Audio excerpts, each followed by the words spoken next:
الحمد لله نحمده ونستعينه ونستغفره ونؤمن به ونتوكل عليه ونعوذ بالله من شرور أنفسنا ومن سيئات أعمالنا من يهده الله فلا مضل له ومن يضلل فلا هادي له ونشهد أن لا إله إلا الله وحده لا شريك له ونشهد أن سيدنا ومولانا محمدا عبده ورسوله أرسله الله إلى الناس كافة بشيرا ونذيرا وداعيا إلى الله بإذنه وسراجا منيرا أما بعد فأعوذ بالله من الشيطان الرجيم بسم الله الرحمن الرحيم وإذ قلنا للملائكة اسجدوا لآدم فسجدوا إلا إبليس قال أسجد لمن خلقت طينا قال أرأيتك هذا الذي كرمت علي لئن أخرتني إلى يوم القيامة لأحتنكن ذريته إلا قليلا قال اذهب فمن تبعك منهم فإن جهنم جزاؤكم جزاء موفورا واستفزز من استطعت منهم بصوتك وأجلب عليهم بخيلك ورجلك وشاركهم في الأموال والأولاد وعدهم وما يعدهم الشيطان إلا غرورا إن عبادي ليس لك عليهم سلطان كفى بربك وكيلا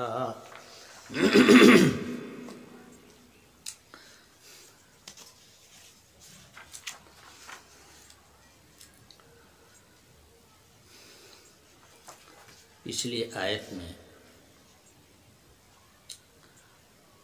آخری جملہ تھا وَنُخَوِّفُهُمْ فَمَا يَزِيدُهُمْ إِلَّا طُغْيَانًا كَبِيرًا کہ ہم قرآن پاک کی آیات کے ذریعے سے یا اپنے معجزات اور نشانیوں کے ذریعے سے یا قوموں پر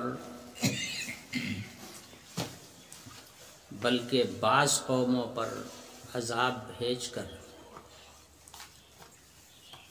ان کو عبرت بنا کر لوگوں کو ڈراتے ہیں کہ اپنے انجام سے ڈریں، مگر ان نشانیوں سے اور ان معجزات سے اہل ایمان تو فائدہ اٹھاتے ہیں، ایمان والوں کو فائدہ ملتا ہے، مگر غیر مومن جو ہیں وہ تو اور سرکشی میں بڑھ جاتے ہیں۔ ما یزیدہم الا طغیانا کبیرا، یہ تو طغیان میں، سرکشی میں، تمرد میں اور ہی زیادہ بڑھ جاتے ہیں، جیسا کہ پچھلی آیت میں یہ عنوان ذکر کیا گیا تھا ما جعلنا الرؤيا التي أريناك إلا فتنة للناس والشجرة الملعونة في القرآن۔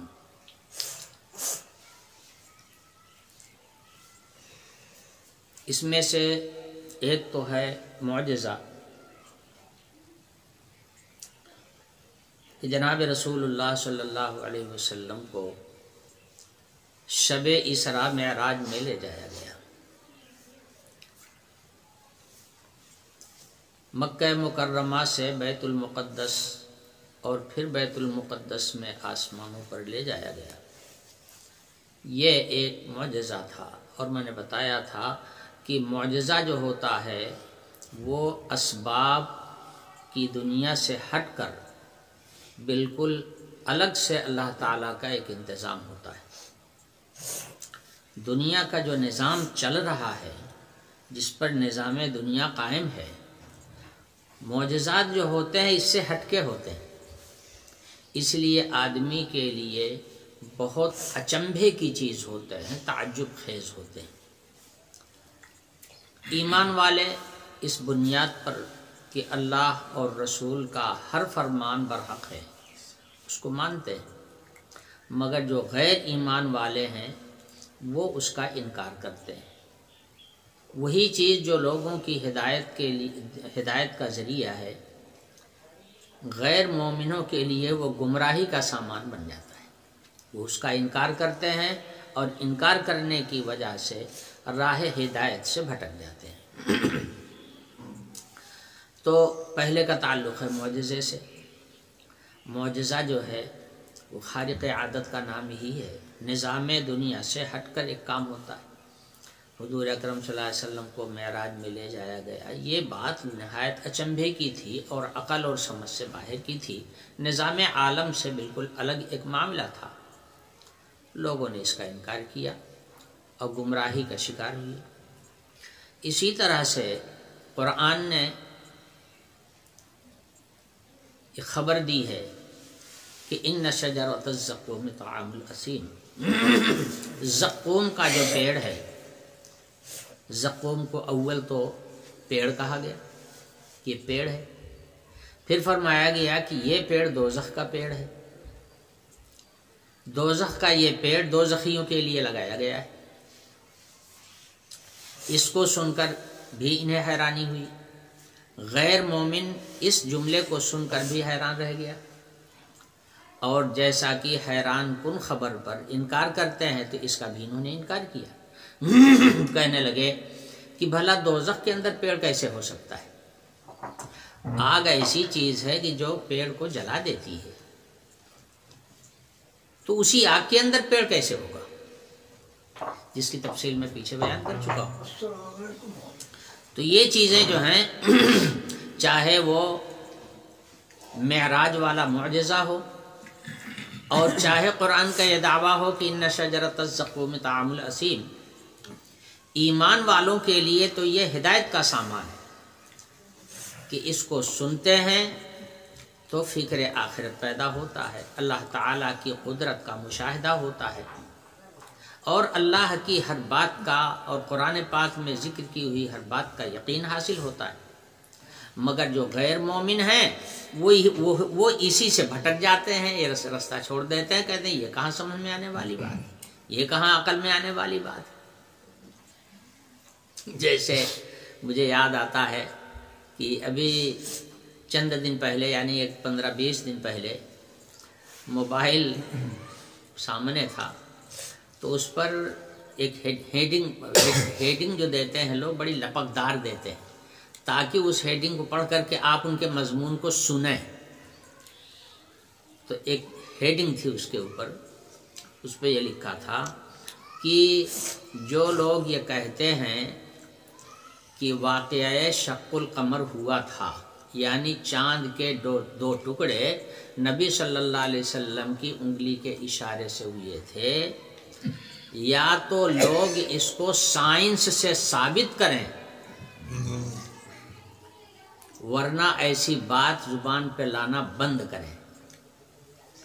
اس قسم کی کوئی ہیڈنگ تھی کہ ایسا یہ بات کہنا لوگ بند کر دیں، نہیں تو اس کو سائنس سے ثابت کریں۔ اب دیکھیے، سائنس سے ثابت کریں۔ سائنس علم ہے تجربات کا۔ ایک چیز پر آدمی تجربہ کرتا ہے، تجربہ کرتے کرتے اس کو یقین ہو جاتا ہے۔ یہ ریل گاڑی جو چلی، تو ریل گاڑی کی شروعات کیسے ہوئی؟ وہ کیا نام تھا اس آدمی کا؟ جیمس واٹ نام تھا اس کا۔ وہ اس نے اسٹیم کا تجربہ کیا، کس طرح سے ہڑیا چڑھائے ہوئے تھا اور اس کے اندر ابال آ رہا تھا، بھاپ نکل رہی تھی، اس نے ڈھکن رکھ دیا، تھوڑی دیر کے بعد بھاپ نے ڈھکن پھینک دیا، اس کے بعد اس نے اس ڈھکن کے اوپر کوئی وزنی چیز رکھ دیا اور آگ جلتی رہی، پھر اس میں ابال آیا، تو بھاپ میں اتنی تیزی پیدا ہو گئی تھی کہ اس نے اس وزنی چیز کو بھی پھینک دیا، ڈھکن کو بھی پھینک دیا، اس نے اس سے زیادہ وزنی چیز رکھی۔ اب دیکھیے، اسی کا نام ہے تجربہ۔ وہ تجربہ کرتا گیا تو اس کے ذہن میں بات آئی کہ اس کا مطلب یہ ہے کہ بھاپ کے اندر بڑی طاقت ہوتی ہے اور یہ بڑی سے بڑی چیز کو ڈھکیل سکتی ہے، وزنی سے وزنی چیز کو ڈھکیل سکتی، تو ڈھکیلنے کی طاقت اس کے اندر بہت موجود ہے۔ بس یہی بنیاد بنی ہے ریل تیار کرنے کی، ریل کا انجن تیار کرنے کی سب سے بنیادی وجہ جو ہے وہ یہی ہے، یہی تجربہ ہے۔ تو سائنس نام ہے تجربات کا، اور وہ بھی تجربہ کس کا؟ انسان کا۔ انسان تجربات کرتا ہے۔ دیکھا اس نے کہ بارود کے اندر جلانے کی صلاحیت ہوتی ہے،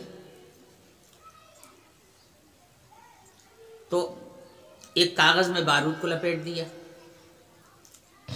دوسری تیلی تیار کیا، اس کے اندر بھی بارود لگا دیا۔ اب بارود کو بارود پر جب رگڑا جائے گا تو اس سے آگ نکلے گی، اس لیے کہ دونوں طرف بارود ہی ہے، اور بارود کو جب بارود پر رگڑا جائے گا تو اس سے آگ نکلے گی۔ یہ انسان کو ہوا تجربہ، اسی تجربے سے بن گئی ماچس۔ تو سائنس کوئی نئی چیز نہیں ہے، سائنس جو ہے یہ انسان کا ایک عمل ہے، انسان کا ایک تجربہ ہے۔ ہر زمانے میں تجربہ ہوتا رہا۔ اللہ تعالیٰ نے انسان کے ذہن کو تحقیقی بھی بنایا ہے۔ بعض لوگوں کا ذہن تحقیق کی طرف زیادہ چلتا ہے، بعض لوگوں کا کم چلتا ہے۔ جن لوگوں کا تحقیق کی طرف دماغ زیادہ چلتا ہے تو ان کے ذریعے سے بڑی بڑی ایجادات ہوتا ہے سب تجربے سے۔ تو تجربے سے جو علوم حاصل ہوتے ہیں یہ سب انسانی علم ہے، سمجھے؟ یہ بندوں کا علم ہے، انسان کا علم ہے۔ یہ احکم الحاکمین کا علم نہیں ہے، یہ خالق کائنات کا علم نہیں ہے، یہ تو انسان کے تجربات ہے۔ اور عالم کی تخلیق یہ پروردگار عالم کا کام ہے۔ عالم میں بڑے بڑے تصرفات کا کرنا یہ اللہ رب العالمین کا کام ہے۔ تو اللہ پاک نے اتنی بڑی زمین بنا دیا، اتنا بڑا آسمان بنا دیا، ایسا سورج اور چاند بنا دیا،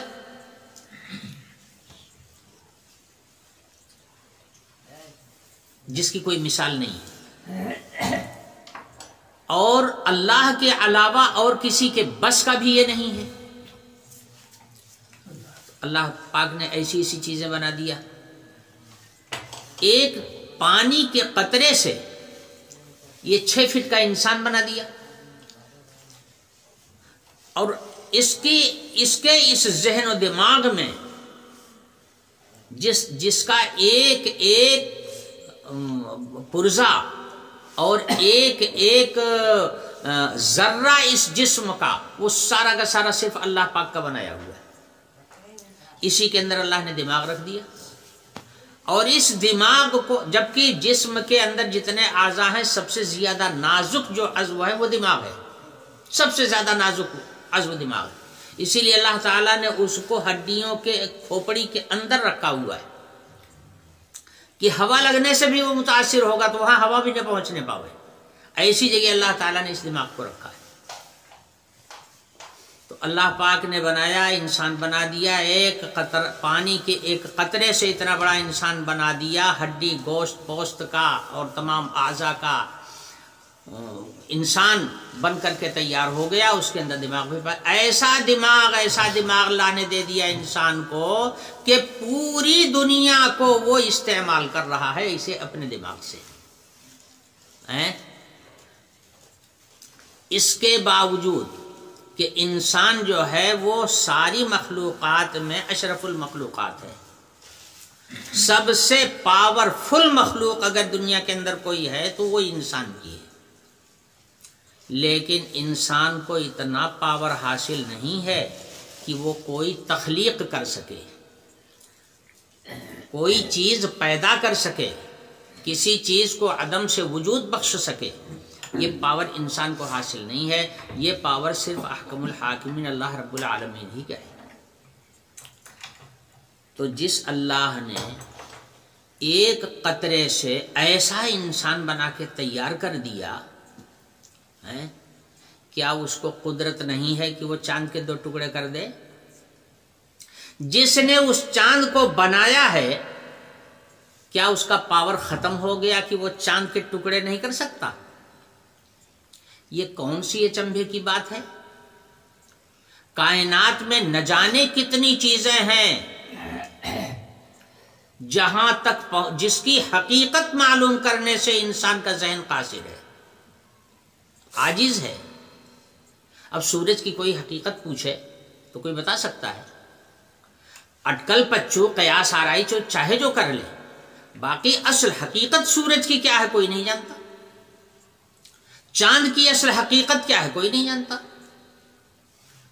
تو جس پروردگار عالم نے ایسی حیرت ناک مخلوقات کو پیدا کیا، اول پیدا کیا، کیا اس کو قدرت نہیں ہے کہ وہ توڑ بھی سکتا ہے، توڑ کے جوڑ بھی سکتا ہے، وہ مار بھی سکتا ہے اور مارنے کے بعد جلا بھی سکتا ہے؟ کیا اس کی قدرت کہیں چلی گئی ہے کیا؟ تو مومن کے لیے تو یہ بالکل حیرت ناک بات نہیں ہے۔ البتہ جن لوگوں کے دلوں میں ایمان نہیں ہے ان کے لیے یہ بات ضرور حیرت ناک ہے کہ بھلا چاند کے 2 ٹکڑے کیسے ہو جائیں۔ اور ابھی تو اس سے بھی بڑی بات ہونے والی ہے۔ اللہ کے نبی نے فرمایا ہے کہ قیامت سے پہلے ایک دن ایسا آئے گا کہ یہ سورج ہمیشہ پورب سے طلوع ہوتا ہے، ایک دن یہ پچھم سے پورب کو آئے گا۔ ایسا دن بھی ابھی آنے والا ہے۔ تو جب وہ آئے گا تو اس وقت تم کہو گے یہ کیسے ہو سکتا ہے؟ سورج ہمیشہ پورب سے پچھم کو جاتا ہے، پچھم سے پورب کو کیسے آئے گا؟ یہ کیسے ہو سکتا ہے؟ تم یہی کہو گے، مگر ایمان والے اس وقت بھی اس پر ایمان لائیں گے۔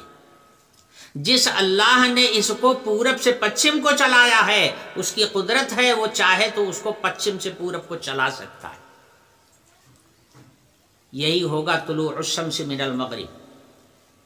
تو اہل ایمان تو اللہ کے کلام پر ایمان لا چکے ہیں، اللہ کے رسولوں کی رسالت پر ایمان لا چکے ہیں، اللہ کی کتاب پر ایمان لا چکے ہیں۔ جو کچھ اللہ کی کتاب میں آئے گا، جو کچھ رسول اللہ کی زبان سے نکلے گا، اس کو ایمان والا من معن تسلیم کرتا ہے، ذرا سی بھی چون و چرا نہیں کرتا، اور یہی اس کے لیے ہدایت کا سامان ہے۔ لیکن غیر مومن جو ہے ایسی حیرت ناک چیزیں دیکھ کر کے انکار کر بیٹھتا ہے۔ یہ خوارق اور یہ ما فوق العادت چیزوں کو دیکھ کر کے اہل ایمان کا ایمان اور بڑھتا ہے، اور غیر مومن جو ہے انہی کو دیکھ کر کے گمراہ ہوتا ہے۔ تو معجزات ہوں یا قرآن پاک میں بیان کیے ہوئے مضامین ہوں، وہ سب کے سب برحق ہیں اور اپنے اپنے وقت پر ہونے والے ہیں۔ حضرت ابو ذر رضی اللہ عنہ جو ہیں یہ حضور کے بڑے ہی چہیتے تھے۔ ارے چہیتے تو سارے ہی صحابہ تھے، مگر سب کی الگ الگ خصوصیات تھیں۔ حضرت ابو ذر رضی اللہ عنہ کہتے ہیں کہ میں حضور کے ساتھ اس وقت سواری پر سوار تھا، اس وقت حضور گدھے پر سوار تھے، آگے حضور بیٹھے ہوئے تھے، پیچھے میں بیٹھا ہوا تھا۔ مدینے سے سوار ہو کر کے باہر نکلے، اور جب ہم مدینے کی بستی سے باہر نکل گئے میدانی علاقے میں، اس میدانی علاقے کو آج حرہ بولا جاتا ہے، تو اس علاقے میں حضور جب پہنچے تو حضور نے فرمایا کہ ابو ذر اس وقت تمہارا کیا حال ہوگا جب یہاں پر میری امت کے اس وقت کے بہترین لوگوں کا قتل عام ہو۔ اتنا قتل عام ہوگا یہاں پر کہ یہ پتھر جو ہیں وہ خون میں لت پت ہو جائیں گے۔ یہ بات حضور کب کہہ رہے ہیں؟ حضور مدینے میں ہیں، سن 10 ہجری کے اندر کی بات ہے، اس لیے کہ سن 10 ہجری کے بعد حضور کی وفات ہے، 10 ہجری کے اندر کی بات ہے۔ سن حدیث میں نہیں بتایا گیا ہے، اس لیے میں نہیں بتا سکتا۔ سن 10 ہجری کے اندر حضور یہ بات ارشاد فرما رہے ہیں، حضرت ابو ذر سے کہہ رہے ہیں اور فرما رہے ہیں کہ اس مقام پر میری امت کا قتل عام ہوگا اور یہاں کے پتھر جو ہیں وہ خون میں لت پت ہو جائیں گے.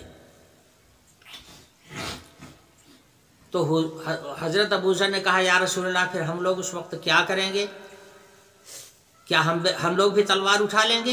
حضور نے فرمایا نہ نہ نہ تلوار مت اٹھانا، ورنہ تو جس گناہ میں وہ مبتلا ہوں گے اسی گناہ میں تم بھی مبتلا ہو جاؤ گے. کیا مطلب تھا؟ مطلب حضور کا یہ تھا کہ یہ حملہ کرنے والے بھی مسلمان ہوں گے اور قتل بھی مسلمانوں کا ہوگا. یہ دونوں کام ہوگا. یہاں سن 10 ہجری کے بعد حضور دنیا سے چلے گئے. اس کے بعد 20 گزری، 30 گزری، 40 گزری، 50 گزری، تقریباً 40 سال گزر گیا. 40 سال سے زیادہ، بلکہ 50 سال سے زیادہ کہہ لیجیے. اس لیے کہ حرہ کا واقعہ جو ہے یہ سن 63 ہجری میں پیش آیا. 63 میں سے 10 نکال دیجیے 53 بچتے. تقریباً 50 سال پر وہ واقعہ ویسا ہی ہوا جیسا رسول اللہ صلی اللہ علیہ وسلم نے بتایا تھا. اب بتاؤ، بات تو غیب کی تھی، اس وقت تو اس کے کوئی حالات ہی نہیں تھے. کسی کی سمجھ میں آ سکتا تھا کہ ایسا ہوگا؟ جبکہ حضور کی زندگی میں مدینہ اسلامی دارالسلطنت ہو چکا تھا. مسلمانوں کو ہی نہیں بلکہ تمام اہل مدینہ کو عیش کی زندگی حاصل ہو چکی تھی، خوشحالی آ چکی تھی، اور اللہ کے رسول کی برکت سے آپس میں دلوں میں کوئی بغض اور عداوت بھی کسی کو کسی سے نہیں تھا، امن و امان تھا. مگر حضور نے ایک بات فرمائی کہ ایسا ہوگا، اور وہ بھی چلتے ہوئے رستے میں بتایا، اس کا کوئی اہتمام کر کے نہیں بتایا. لیکن ہوا وہی جو اللہ کے رسول نے فرمایا تھا. 50 سال گزرنے پر وہ منظرنامہ آنکھوں کے سامنے آ گیا. یہ وہ سننے والے لوگ بھی اس وقت موجود نہیں تھے. حضرت ابو ذر کا انتقال ہو چکا تھا، لیکن یہ حدیث اور لوگ بھی جانتے تھے. ابو ذر نے جن لوگوں سے بتایا تھا ان سے سب کو یہ حدیث معلوم تھی. لوگوں نے اپنی آنکھوں سے دیکھا کہ اللہ کے رسول نے جس مقام پر فرمایا تھا یہاں پر قتل ہوگا، اسی مقام پر قتل ہوا، اور ویسا ہی ہوا. حرہ کا واقعہ بہت مشہور واقعہ ہے اس امت کا. حجاج ابن یوسف نے نہیں، مسلم ابن عقبہ نے مدینے پر حملہ کیا تھا یزید کے زمانے میں. تو اہل مدینہ میں قتل و قتال ہوا تھا. حضور نے جو فرمایا تھا وہ ہو کے رہا.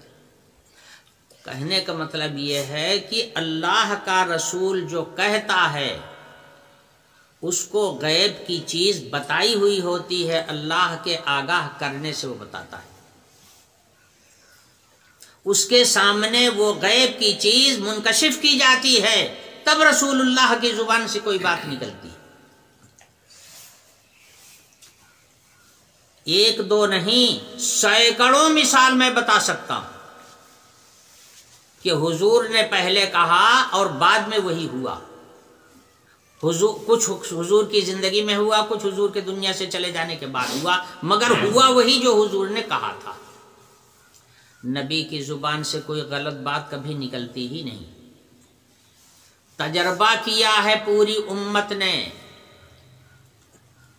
اس لیے نبی کی کہی ہوئی کوئی بات کبھی نہ غلط ہوئی ہے اور نہ ہوگی. تو یہ کہنا کسی معجزے کو دیکھ کر کے اس کو سائنس سے ثابت کرو، سائنس ہے کیا چیز؟ سائنس تو تمہارے تجربے کا نام ہے. تم اللہ کے پیغامات کو اور غیبی علوم کو سائنس کے تابع کرنا چاہتے ہو، یہ تمہاری بد دماغی کی اعلیٰ دلیل ہے. سائنس علوم الہیہ کے تابع ہونی چاہیے. علوم الہیہ کو یا علوم غیبیہ کو یا علوم انبیاء کو اگر تم سائنس کے تابع کرو گے تو یہ بات الٹی ہو جائے گی، موضوع کے خلاف.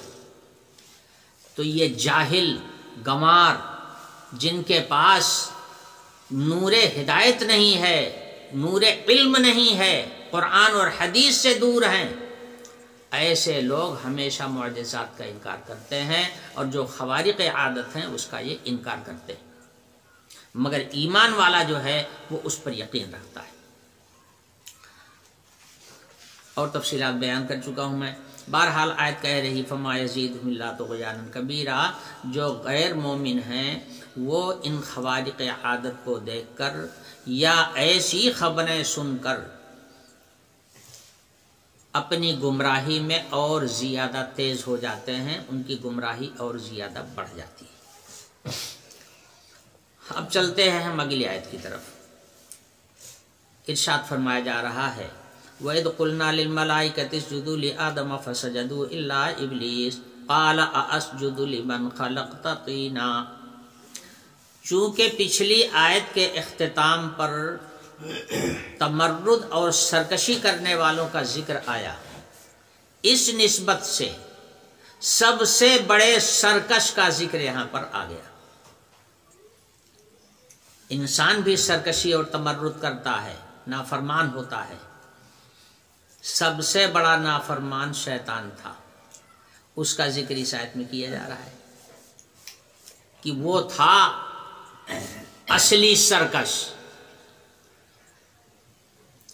حق تعالی شانہ ارشاد فرماتے ہیں یاد کرو اس وقت کو جب ہم نے فرشتوں سے کہا تھا کہ آدم کے سامنے سجدہ ریز ہو جاؤ، اسی طرح سے جیسے قبلے کی طرف رخ کر کے تم آج سجدہ کر رہے ہو، ایسے ہی اس وقت اللہ تعالیٰ نے فرمایا تھا عالم ارواح میں کہ آدم کو قبلہ بناؤ اور آدم کی طرف رخ کر کے سب کو سجدہ کرو.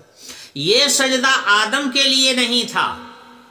جیسے آج ہم کعبہ شریف کی طرف رخ کرتے ہیں تو ہمارا سجدہ کعبے کے لیے نہیں ہوتا، سجدہ ہمارا اللہ کے لیے ہوتا ہے. ان کا حکم ہے ادھر رخ کرنے کا، اس لیے ہم ادھر رخ کرتے ہیں. تو اس وقت بھی سجدہ اللہ کے لیے تھا، مگر کعبہ بنایا گیا تھا آدم علیہ السلام کو کہ رخ ان کی طرف ہوگا، ان کی طرف رخ ہوگا. مگر یہ بات ہر آدمی جانتا ہے، جس چیز کو کعبہ بنا دیا جائے مرتبہ تو اس کا سب سے اونچا ہو گیا نا بھائی. اور چیز تو نہیں ہے کہ جس کو کعبہ بنایا جائے، پورے عالم کا کعبہ ایک ہے. یہی وجہ ہے کہ ساری دنیا کعبہ کا نام بھی عظمت کے ساتھ لیتی ہے. کعبہ شریف کے سامنے جب لوگ جاتے ہیں واپسی کرتے ہیں تو پیٹھ نہیں کرتے اس کی جانب، سمجھے؟ یہ کعبہ کی عظمت ہے اور کعبہ کی محبت ہے. کعبہ کا یہ رتبہ ہے، وہ تجلی گاہ ربانی ہے. جب واپسی کرتے ہیں تو کعبہ کی طرف پیٹھ کر کے واپسی نہیں کی جاتی، رجعت قہقرہ کی جاتی ہے. یعنی کعبہ کی طرف رخ کر کے پیچھے کی طرف ہٹتے ہیں تاکہ کعبہ کی طرف پیٹھ نہ ہو جائے. یہ ادب کے خلاف ہے.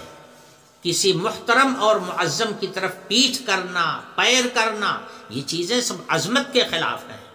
اس لیے جو اہل ادب ہیں وہ کعبہ شریف کے سامنے سے جب ہٹتے ہیں تو پیچھے کو ہٹتے ہیں، سامنے سے نہیں ہٹتے. تو کعبہ ہونا یہ اس دنیا میں مرتبے کی انتہا ہے. ابلیس اس بات کو جان گیا کہ جب آدم کو کعبہ سجدہ بنا دیا گیا تو آدم کا رتبہ تو سارے عالم سے بڑھ گیا. آدم کا مرتبہ سارے عالم سے بڑھ گیا. اب آدم سب سے اونچے ہو گئے، باقی سب ان کے نیچے ہو گئے. بس یہیں سے اس کے دل میں حسد پیدا ہو گیا. سمجھے؟ اللہ پاک ارشاد فرما رہے ہیں کہ میری آواز پر جتنے اس وقت فرشتے تھے ہی، اور تھا ہی کون؟ سارے فرشتے سجدہ ریز ہو گئے مگر ابلیس اکڑ گیا. اس کو بڑی نفرت تھی آدم سے. نفرت کیوں تھی؟ نفرت کا بھی کچھ سبب ہوتا ہے. اس نے شرارت کی تھی آدم کے ساتھ، اور جب آدم کو جنت سے نکالا گیا تو شیطان کو بھی جنت سے نکال دیا گیا. اس کا قلق تھا اس کو، یہی آدم ذریعہ بنے ہیں میرے جنت سے نکالے جانے کا، بس اسی وجہ سے اس کو آدم سے نکالا. تو سب سجدہ ریز ہو گئے مگر وہ سجدہ نہیں کیا، اور سجدے سے اس نے انکار کر دیا. الا ابلیس، سوائے ابلیس کے. ابلیس نے سجدہ نہیں کیا. کیا کہا اس نے؟ قال اسجد لمن خلقت طینا،